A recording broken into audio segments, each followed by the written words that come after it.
Hey everybody from Cogent Radios. Hope everybody's doing pretty good. Thought I'd take a few minutes today to explain what a tuner actually does. I've had some customers that, their antenna's like a 1 to 5 to 1 SWR and the reflex like 5 or 10 watts, and they're asking about tuners. Well, a tuner is basically, to simplify it, it fools the radio into thinking that it's going into a perfect load. It doesn't make your antenna resonant, okay? It doesn't do anything to make your antenna more efficient. That's all it does, is to make sure that your radio thinks it's seeing a 50 ohm load, okay? So, what's the purpose of a tuner? In ham radio, you get wire antennas, random length wire antennas. You get antennas for 160 meter band, 80 meter band, 40 meter band, dipole arrays, 600 ohm ladder line that needs to be matched, or 450 ohm ladder line.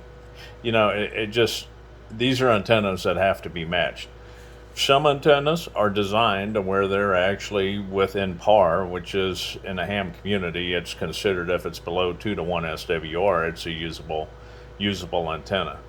As most of the 27 megahertz guys go, that's way too high. That's unacceptable. 1.0 is the ultimate goal to achieve. So I'll show you guys here a little bit what I'm talking about. This is on a 240 foot wire antenna, and this type of antenna is called a doublet. Okay, I'm transmitting 10 watts on a 40 meter band, and I'll show you what the tuner actually does. And it doesn't do anything to the antenna. It doesn't make it more efficient. It doesn't bring it into resonance. Okay, a lot of people seem to think that a tuner will tune an antenna into resonance. That's not even close to being the case, okay? Once again, a tuner, all it does is let the radio think that it's seeing a perfect load to give full power out. Some radios, if they don't see a perfect load, some strikers will do this, they'll start cutting back on the power if that's how they're set up. A lot of ham radios are set up that way. So if you're transmitting 100 watts, but the SWR is a 2 or more, it'll cut it back incrementally, whatever it's set at or whatever the manufacturer decided to do. So let's take a look. This is a AT5K Palstar antenna tuner that I'm transmitting, I don't know, let me see, 10 watts on AM on 40 meters. So let's take a real quick look at it. Okay, so now we're going to bypass on coax 1. Okay, that's into a 240 meter antenna. And what you're going to be looking for is going directly into the wire antenna. So you're going to be looking for the SWR right here. And we're at about a 3.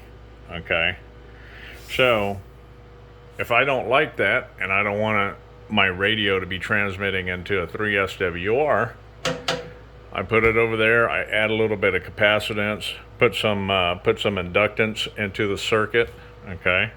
And now let's see what the SWR looks like. Okay, brought it down to a 2. I can turn a little bit more on the capacitance, show you what I'm doing here. And it's letting the radio see a different SWR. I could play it with that and get it down to 0, but you guys get the point. So that's all it does.